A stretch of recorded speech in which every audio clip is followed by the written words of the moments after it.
Hello everyone. आज हम physics के अंदर एक नया चैप्टर शुरू करने जा रहे हैं जो कि है reflection and refraction of light. अभी तक इसके पहले हमने क्या कंप्लीट किया हुआ है? इसके पहले हमने एक यूनिट कंप्लीट की है इलेक्ट्रिसिटी, जिसके अंदर हमने दो चैप्टर पढ़े। पहला इलेक्ट्रिक करंट और दूसरा उनके इफेक्ट, जो कि चैप्टर का नाम था इफेक्ट्स ऑफ इलेक्ट्रिक करंट या इलेक्ट्रिसिटी। ठीक, तो इतनी चीज़ें हमने कंप्लीट कर ली और इलेक्ट्रिसिटी करके जो एक यूनिट था वो भी इस तरीके से हमारा कंप्लीट हो गया है।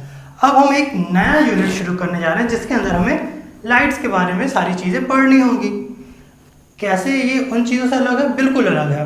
इलेक्ट्रिसिटी में हम सारी चीज़ें इलेक्ट्रिसिटी के बारे में पढ़ रहे थे, करंट के बारे में, रेजिस्टेंस के बारे में, ये सारी चीज़ें पढ़ रहे थे। यहाँ पे कम्प्लीटली अलग होगा। यहाँ पे हम इमेज फॉर्मेशन सीखेंगे, इमेज किन किन टाइप के हो सकते हैं ये सारी चीज़ें सीखेंगे, प्रिज्म क्या होता है ये सारी चीज़ें सीखेंगे, और कुछ लेंसेज के बारे में भी पढ़ेंगे। वो तो हम जैसे जैसे आगे बढ़ेंगे वो सारी चीज़ें सीख लेंगे। अगर इसे हम कंपेयर करें इलेक्ट्रिसिटी वाले पार्ट से तो ये टफ बिल्कुल भी नहीं है। थोड़ा लेंदी होगा ये आपका चैप्टर, लेकिन टफ नहीं है। वो जो चैप्टर था इलेक्ट्रिसिटी वो आपसे थोड़ी सी ज़्यादा कंसंट्रेशन की डिमांड करता था। वो चाहता था आप थोड़ा ज़्यादा ब्रॉडली अपने ब्रेन को यूज़ करें उस चैप्टर को समझने के लिए।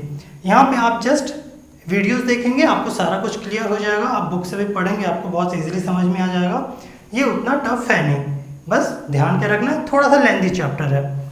ठीक है, तो अब शुरू करते हैं हम चैप्टर 3 जो कि हमारा reflection and refraction of light.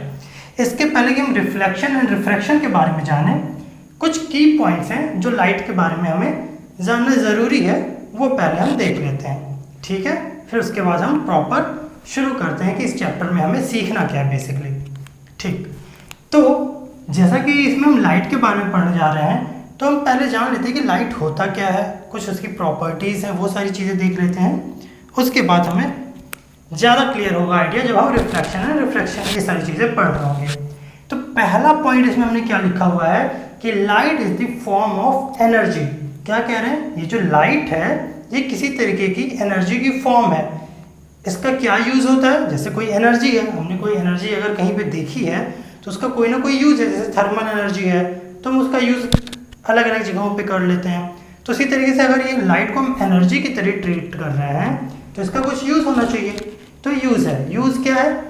Light एक ऐसा एनर्जी है जो हमें एनेबल करता है, जो हमें कैपेबल बनाता है कि हम चीज़ों को देख सकें।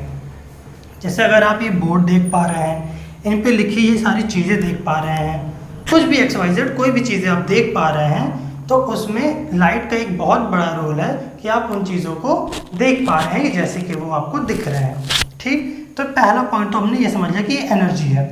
फिर हमने क्या देखा कि light travels along a straight path. मतलब अगर लाइट के पाथ पे कोई भी ऑब्स्ट्रक्शन नहीं आ रहा है तो उसका फेवरेट पोजीशन क्या है? वो बिल्कुल एरो की तरह सीधा ही मूव करना चाह रही है। जो लाइट रेज हैं, जो लाइट है, वो नॉर्मली हम क्या कहते हैं कि स्ट्रेट पाथ ही फॉलो करती है। ठीक है, आप 11th-12th में पहुंचेंगे तो आप रेज के बारे में और भी डिटेल में पढ़ेंगे। अभी के लिए क्लास 10th के लिए आप यही मान के चलिए कि लाइट का जो पाथ होता है वो स्ट्रेट लाइन पाथ होता है। ये चीज़ें हमने देख ली। अब अगर लाइट मूव कर रही है, मोशन कर रही है, तो उसकी कुछ वेलोसिटी होगी, उसकी कुछ स्पीड होगी। तो उस स्पीड को हम c से डिनोट करते हैं और ये इक्वल होती है कितना? 3 × 10⁸ मीटर पर सेकेंड। ये बहुत इंपॉर्टेंट डेटा है, बहुत जगह यूज़ आने वाला है, अभी नहीं आगे की क्लासेस में भी।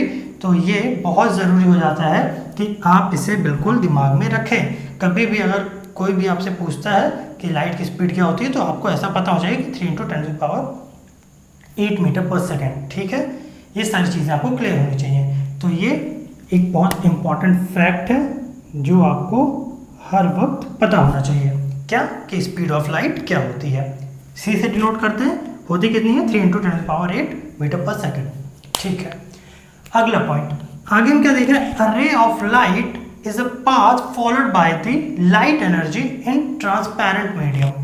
क्या कह रहा है कि रे ऑफ लाइट क्या होती है? ये पाथ होता है। किसका पाथ होता है? अभी हमने बोला कि लाइट जो है स्ट्रेट पाथ में फॉलो करती है, स्ट्रेट पाथ पे चलना पसंद करती है। तो वही कहना है कि अगर किसी ट्रांसपेरेंट मीडियम में लाइट मूव कर रही है तो उसके पाथ को हम कैसे शो करते हैं, एक रे के फॉर्म में, है ना। एक रे कैसा होता है, ऐसा कुछ, और रे की तरीके से हम उसके पाथ को शो करते हैं। किसके पाथ को, लाइट एनर्जी के पाथ को। ठीक, यहाँ तक हो गया। बस की पॉइंट्स है, ये सारी चीज़ें हम देख लेंगे। इसके बाद हमारा फिर ये शुरू करने में कोई दिक्कत नहीं है ना, रिफ्लेक्शन फिर बिल्कुल ईजिली हम पढ़ेंगे। ठीक है, हमने रे समझ लिया क्या होता है, लाइट का पाथ। फिर हमने क्या कहा कि ऐसा सिंगल रे, सिंगल लाइट का पाथ, तो हमने कहा रे। अब ऐसे अगर मल्टीपल रेज आ जाएं तो उन्हें हम कहते हैं ग्रुप ऑफ पैरेलल रेज, और इनके लिए एक कंबाइंड वर्ड क्या रखा हमने, बीम ऑफ लाइट्स। क्या कह रहे हैं, अगर सेंटेंस पढ़े तो आप इजीली समझ जाएंगे। A group of parallel raise of light emitted by the source of light is called beam of light. वही बात है कि जैसे कई सारे रेज पैरेलल वे में निकल रहे हैं किसी सोर्स से। लाइट तो किसी सोर्स से ही आता है। इलेक्ट्रिसिटी के लिए हमने बल्ब ऑन किया, वहां से लाइट एमिट होने लगी।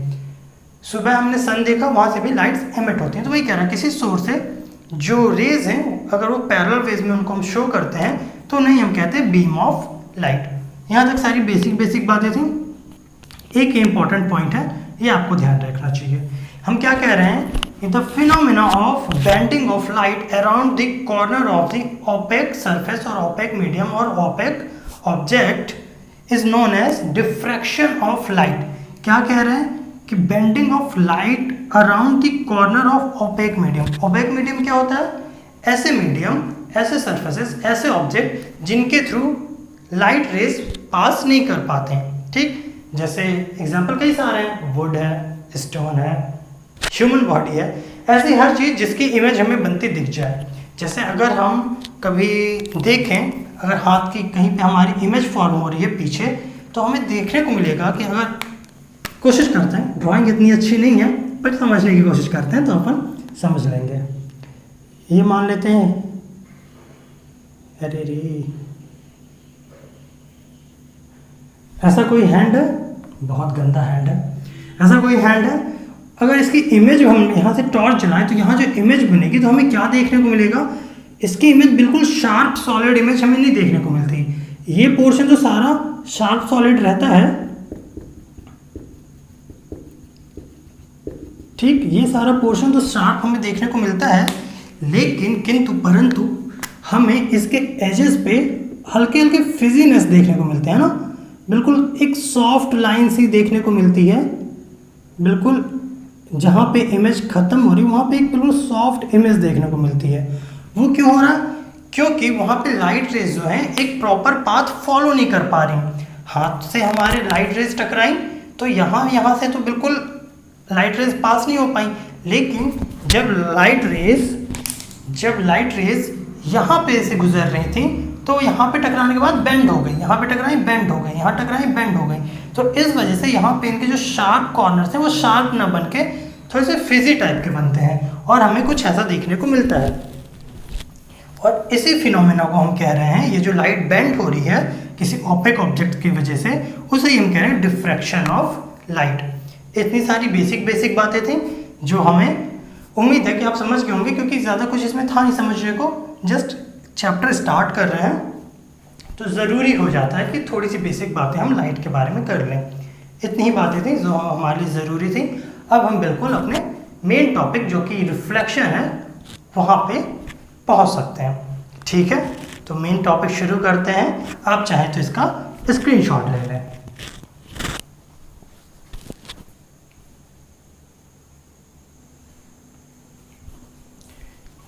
ठीक है, अब हम क्या शुरू करने जा रहे हैं, अपना मेन टॉपिक जो कि है रिफ्लेक्शन ऑफ लाइट। रिफ्लेक्शन नाम सुन के हमें कैसा महसूस हो रहा है कि कोई चीज़ रिफ्लेक्ट हो रही है, कोई चीज़ वापस आ रही है, किसी चीज़ का हमें ये बताने की कोशिश कर रही है कि कोई चीज़ कैसे टकरा रही है। कोई रिफ्लेक्शन अपन समझ रहे हैं बिल्कुल प्रॉपर वे में, अपन बुक की लैंग्वेज पे समझने की कोशिश करते हैं। पहले हम बिल्कुल इजी लैंग्वेज में समझेंगे, फिर उसको हम बुक से को रिलेट करने की कोशिश करेंगे कि जो हम समझ रहे हैं एक्चुअल में वही चीज़ हमारे बुक में लिखी है या नहीं।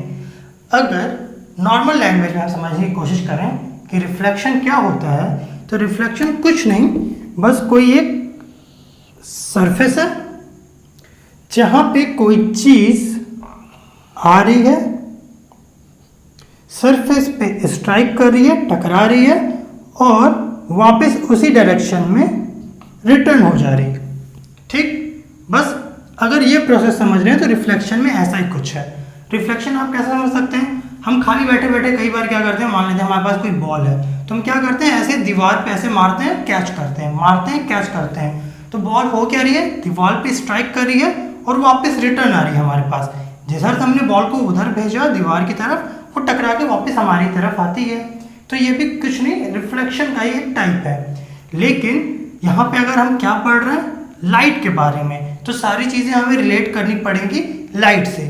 तो हम देखने की कोशिश करते हैं कि ये जो रिफ्लेक्शन है लाइट के केस में कैसा होता है।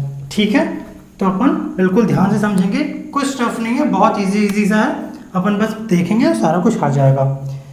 होता क्या है रिफ्लेक्शन में, पहले हम डेफिनेशन समझते हैं। ठीक है, डेफिनेशन होती क्या है रिफ्लेक्शन ऑफ लाइट की? क्या कहा जाता है डेफिनेशन में कि the process of returning back और bouncing back of light in the same medium after striking the reflecting surface is known as the reflection। क्या कह दिया, बड़ी सारी अंग्रेजी बोल दी अपन ने, बहुत इंग्लिश हो गई है ना। क्या कह रहा है सुनिए, एक कोई रिफ्लेक्टिंग सरफेस है, ये हमने मान लिया कि कोई रिफ्लेक्टिंग सरफेस है। ठीक है, अब ये क्या कह रहे हैं कि कोई रे ऑफ लाइट किसी मीडियम से इस सरफेस पे स्ट्राइक करती है, सरफेस पे आके टकराती है और टकराने के बाद इसी मीडियम में, मान लेते हैं ये कौन सा मीडियम है, एयर। मैक्सिमम टाइम हम एयर से ही डील करते हैं, है ना, हमारे आसपास एयर वाली चीज़ें हैं। तो हम क्या कह रहे हैं कि कोई इंसिडेंट रे है, कोई एक रे है जो किसी मीडियम से, किसी सोर्स से, एयर के मीडियम से होते हुए किसी सरफेस पे टकराती है और टकराने के बाद वापस से उसी मीडियम में रिटर्न हो जाती है। बस इसी चीज़ को कह रहे हैं रिफ्लेक्शन ऑफ लाइट। अब इनमें इनकी सारी चीज़ों की अलग अलग नाम दे देंगे और कुछ नहीं है।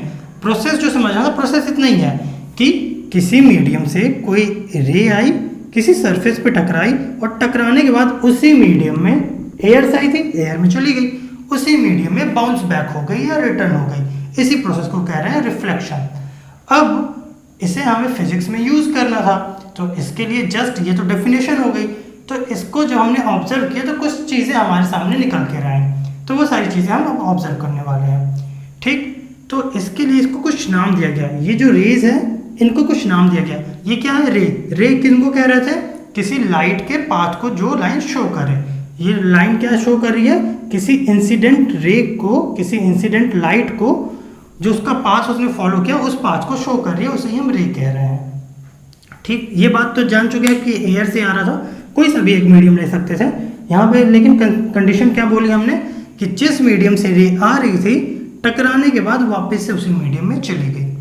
ठीक है, ठीक। तो अब क्या कहा इन्होंने कहा ये जो रे लाइन आ रही थी इसे हमने कहा इंसिडेंट रे।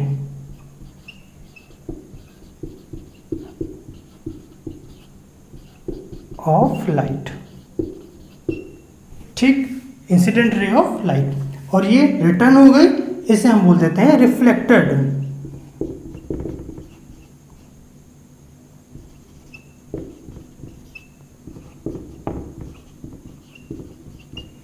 ठीक, जो आ रही थी उसे इंसिडेंट रे कहा, जो रिटर्न हो रही थी उसे रिफ्लेक्टेड रे कहा। और इन्हीं के बीच एक परपेंडिकुलर ड्रॉ किया हमने, एक परपेंडिकुलर ड्रॉ कर दिया। अब इनके कुछ नाम दे दिए। हमने क्या बोला, ये जो पॉइंट है जहाँ पे तीनों लाइंस हमें एक पॉइंट पे निकलती हुई दिख रहे हैं, इस पॉइंट को हमने कहा कि ये पॉइंट है हमारा O। ठीक है, इस इंसिडेंट रे को हमने कहा कि ये AO रे है, और ये जो रिफ्लेक्टेड रे है इसे हमने कह दिया कि ये OB रे है, और ये जो हमने परपेंडिकुलर ड्रॉ किया इसे हमने कह दिया ON। ठीक है, ON कह दिया, और इसे ही परपेंडिकुलर जिसे हम कह रहे हैं इसका एक अलग से नाम है जिसे हम कहते हैं नॉर्मल। ठीक, इतनी बातें क्लियर है। क्या क्या कर दिया हमने क्या बोला, एक इंसिडेंट रे आई। अब हमने पहले शुरू में क्या बोल रहा था कि कोई रे आ रही है, टकरा रही है, वापस जा रही है। अब जब हमने इनके नाम दे दिए हैं तो इन्हें हम प्रॉपरली अब कह सकते हैं। क्या कहेंगे कि हम क्या पढ़ रहे हैं, रिफ्लेक्शन ऑफ लाइट। तो रिफ्लेक्शन ऑफ लाइट में क्या कह रहे हैं कि किसी इंसिडेंट का किसी मीडियम से आना और किसी रिफ्लेक्टिंग सरफेस पे टकरा के उसी मीडियम में वापस लौट जाना, क्या कह रहा था, रिफ्लेक्शन ऑफ लाइट। ठीक, ये हमारा क्या है, ये कोई रिफ्लेक्टिंग सरफेस है।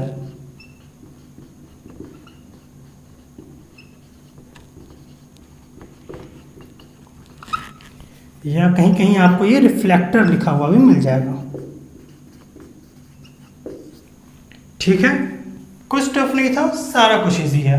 क्या बोला हमने, इंसिडेंट रे आई, किसी सरफेस पे टकराई, कैसे सरफेस पे, रिफ्लेक्टिंग सरफेस पे टकराई और जिस मीडियम से आई थी उसी मीडियम में वापस लौट गई। इस प्रोसेस को हम कहते हैं रिफ्लेक्शन ऑफ लाइट।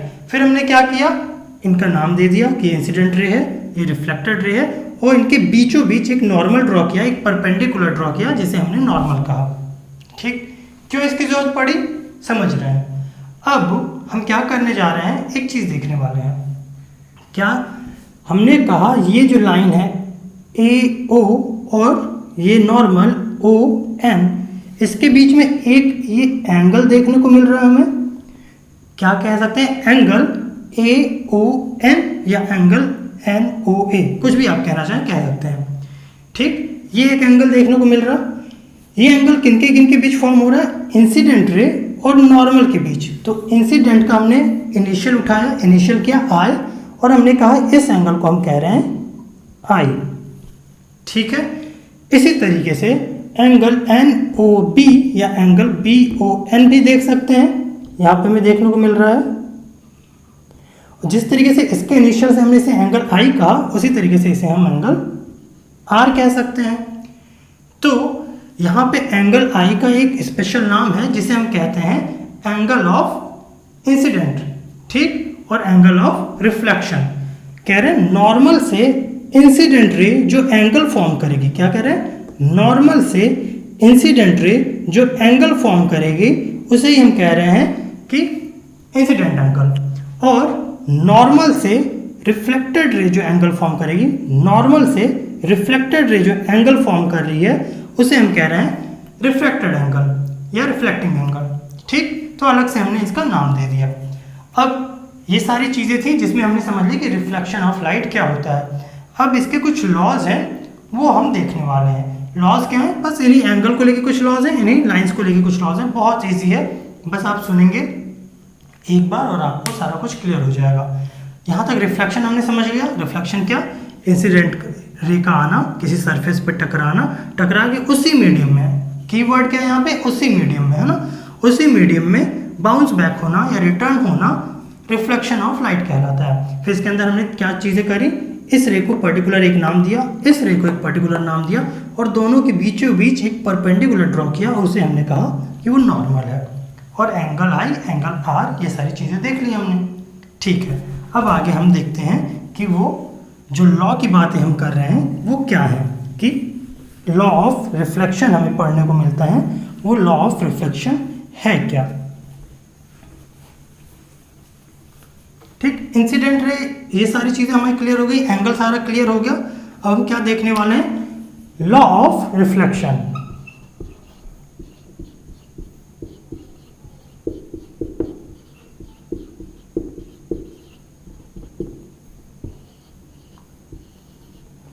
ठीक, पहला लॉ, यहाँ पे हम शॉर्ट में एक बना लेते हैं डायग्राम ताकि आप रेफरेंस के लिए देख सकें।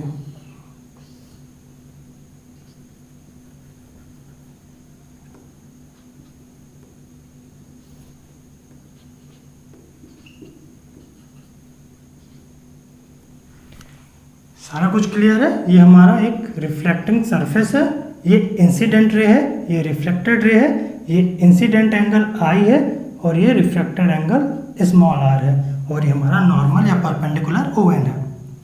ठीक, पहले लॉ में क्या कहते हैं ये, कि एंगल ऑफ इंसिडेंट, क्या कह रहे हैं, angle of incident is angle to equal to angle of refraction. क्या कह रहा है, ये जो एंगल इंसिडेंट रे और नॉर्मल के बीच फॉर्म होगा वो इक्वल होगा इंसिडेंट रे, रिफ्लेक्टेड रे और नॉर्मल के बीच बने एंगल के। मतलब अगर अलग अलग दिखाना चाहें तो कैसे दिखा सकते हैं, ये एंगल जो हमें दिख रहा है एन ओ ए के बीच, ये इक्वल होगा किसके, जो नॉर्मल और रिफ्लेक्टेड एंगल के बीच जो एंगल बन रहा है। ठीक है, इसी से था क्या कह रहे हैं, ये लेफ्ट पोर्शन का जो एंगल बन रहा है वो इक्वल होगा राइट पोर्शन के बने एंगल के।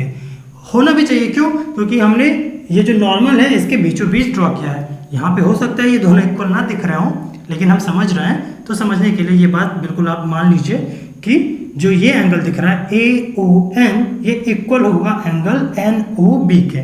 ठीक, पहली बात ये आई। दूसरी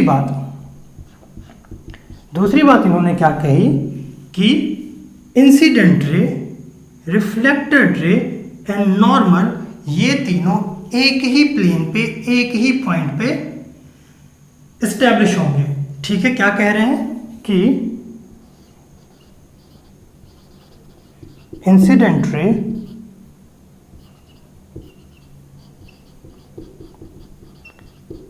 reflected ray and normal,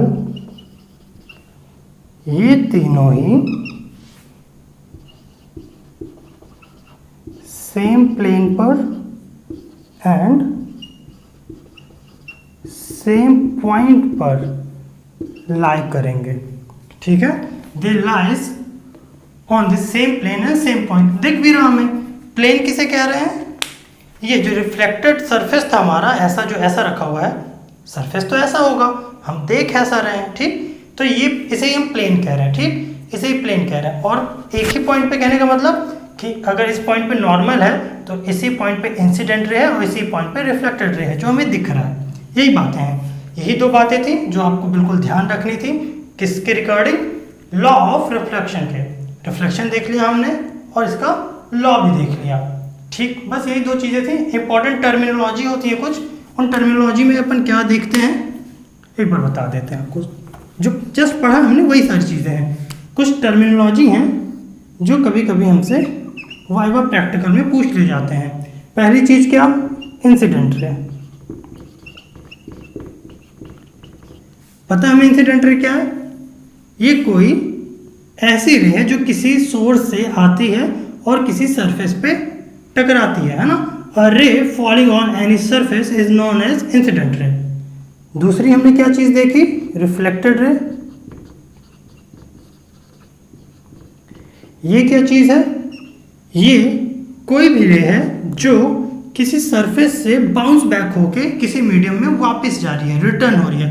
a ray returning in any medium after striking the any reflecting surface is known as reflected ray. Simple. अगली चीज क्या है, नॉर्मल। नॉर्मल क्या चीज है, a perpendicular drawn in between incident ray and reflected ray. ठीक, फिर इसके बाद एक चीज आती है angle of incidence, angle of incidence and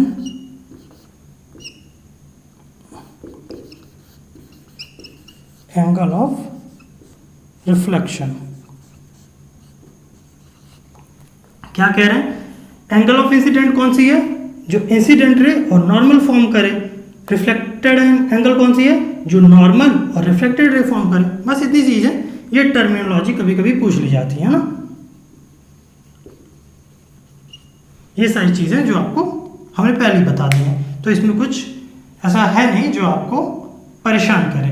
दो चीजें जो आपको ध्यान रखनी थी जो इंपॉर्टेंट है, एक तो ये जो ये कह रहा है कि इंसिडेंट एंगल और रिफ्लेक्टेड एंगल इक्वल होंगे, और दूसरी बात ये कि incident ray, reflected ray and normal same plane पे, सेम पॉइंट पे लाई करते हैं।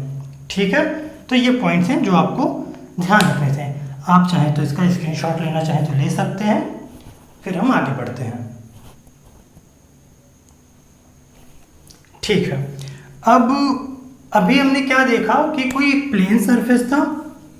ये कैसा सरफेस था, एक प्लेन सरफेस था जिसके ऊपर एक इंसिडेंट रे आ रही थी और रिटर्न हो रही थी, और इसे हम रिफ्लेक्शन कह रहे थे। ठीक है, अब इसमें एक स्पेशल केस देखते हैं। ठीक है, क्या देखने वाले हमने देखा कि ठीक है हमारे पास एक सरफेस है, रिफ्लेक्टर है, रिफ्लेक्टिंग सरफेस है, और उस पर हमने क्या देखा, एक नॉर्मल है और एक हम इंसिडेंट रे देख रहे थे और एक रिफ्लेक्टेड रे देख रहे थे। ठीक, तो हमने बोला कि ये एंगल जिसे हम आई कह रहे हैं और ये एंगल जिसे हम आर कह रहे हैं, ये दोनों आपस में इक्वल होते हैं और यही लॉ ऑफ रिफ्लेक्शन है। ठीक, तो हम एक केस देखना चाह रहे हैं कि क्या हो अगर कोई इंसिडेंट रे नॉर्मली किसी सरफेस पे स्ट्राइक करे। नॉर्मली स्ट्राइक करे मतलब परपेंडिकुलर, बिल्कुल एक स्ट्रेट लाइन, तो ये भी है स्ट्रेट लाइन, ये भी है, बिल्कुल 90 डिग्री सरफेस से 90 डिग्री फॉर्म करते हुए कोई इंसिडेंट रे आए तो क्या होगा, देख लेते हैं। यहाँ पे ये हम समझ ले रहे हैं कि एक कोई रिफ्लेक्टर है, कोई रिफ्लेक्टिंग सरफेस है और ये हमारा नॉर्मल है। ठीक है, और हम क्या कह रहे हैं, क्या हो अगर कोई इंसिडेंट रे नॉर्मली इस सरफेस पे स्ट्राइक करे। नॉर्मली स्ट्राइक करे मतलब ऐसे ही आए, नॉर्मली आ रही है ये, तो हमें क्या पता है कि कोई इंसिडेंट रे आती है, किसी सरफेस पे टकराती है और वो नॉर्मल, जैसे नॉर्मल है, इसी के जस्ट पीछे नॉर्मल हमारा छुप चुका है, तो नॉर्मल से जितना एंगल इंसिडेंट रे फॉर्म करेगी उतना ही रिफ्लेक्टेड रे जो है नॉर्मल के साथ सेम एंगल फॉर्म करेगी। यही लॉ है। तो यहाँ पे हमें देखने को मिल रहा है कि यहीं पे हमारा नॉर्मल है और इसी के ऊपर जस्ट इंसिडेंट रे है। तो एक लाइन के ऊपर दूसरी लाइन जब भी हमें देखने को मिलती है तो उनके बीच जो एंगल होता है वो होता है 0 डिग्री। ठीक, तो यहाँ पे हमें देखने को मिल रहा है कि जो इंसिडेंट रे और नॉर्मल के बीच इस केस में जो एंगल है वो 0 है। तो क्या होगा इस केस में, जो रिफ्लेक्टेड रे है वो सेम पाथ को फॉलो करते हुए वापस चली जाएगी। सेम पाथ को फॉलो करते हुए वापस चली जाएगी। कहने का मतलब क्या, जिस पाथ से वो सरफेस पे आके टकराती है उसी पाथ को रिटेन करते हुए वापस उसी पाथ में वापस चली जाएगी। तो इस केस में हमें क्या देखने को मिलेगा कि जैसे इंसिडेंट रे ये पाथ फॉलो करके यहाँ पे आई, नॉर्मल वाले पॉइंट ओ पे स्ट्राइक की और वापस इसी पाथ में वापस चली गई, और हमें देखने को मिल रहा है कि एंगल ऑफ आई जो है वो भी 0 है, एंगल ऑफ आर जो है वो भी 0 है, और ये कंडीशन फॉलो कर रहा है लॉ ऑफ रिफ्लेक्शन का। 0 0 इक्वल है, मतलब इंसिडेंट एंगल और रिफ्लेक्टेड एंगल दोनों इक्वल हैं। ठीक, तो यहाँ पे ये चीज़ें हमने देख ली। क्या देखा हमने कि अगर कोई इंसिडेंट रे नॉर्मली किसी सरफेस पे स्ट्राइक करती है तो वो सेम पाथ को फॉलो करते हुए वापस उसी मीडियम में रिटर्न हो जाएगी। रिफ्लेक्शन भी हो रहा है, तीनों सेम पॉइंट पे भी हैं और एंगल भी बराबर है, इसका मतलब ये लॉ ऑफ रिफ्लेक्शन को फॉलो कर रही, तो ये केस भी पॉसिबल है। ठीक, ये तो नॉर्मल केसेस हैं, जितने एंगल से आई उतने एंगल फॉर्म करके इधर चली गई। अब ये एंगल हम क्या कर रहे हैं, धीरे धीरे धीरे धीरे कम कर रहे हैं, कम कर रहे हैं, 0 हो गया। इसी एंगल पे आई और ये एंगल भी धीरे धीरे धीरे कम होगा, ये भी 0 हो गया। तो जिस एंगल पे इंसिडेंट रे आई उसी एंगल पे वापस चली गई। ठीक, इतनी बात थी जो हमें ज़रूरी थी जाननी, जान चुके हम।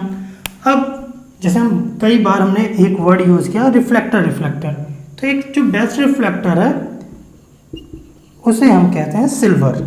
ये नोटेशन है सिल्वर का। सिल्वर एक बेस्ट रिफ्लेक्टर कंसीडर किया जाता है हमारे फिजिक्स में। ठीक है, तो इतनी चीज़ें थी जो हम रिफ्लेक्शन के अंदर जान सकते थे, हमने जान ली। अब अगले क्लास में हम स्फेरिकल मिरर पढ़ेंगे। ये एक बहुत इंपॉर्टेंट चैप्टर का बहुत इंपॉर्टेंट टॉपिक है आपका, तो उससे क्वेश्चन तो आने ही आने वाले हैं, तो उसके बारे में जो भी बातें हैं वो हम कल सीखेंगे। ठीक है, अगर कुछ ठीक है, थोड़ा सा इंट्रोडक्शन देख लेते हैं कि होता क्या स्फेरिकल मिरर, फिर अपन इसको बाइंड अप करते हैं।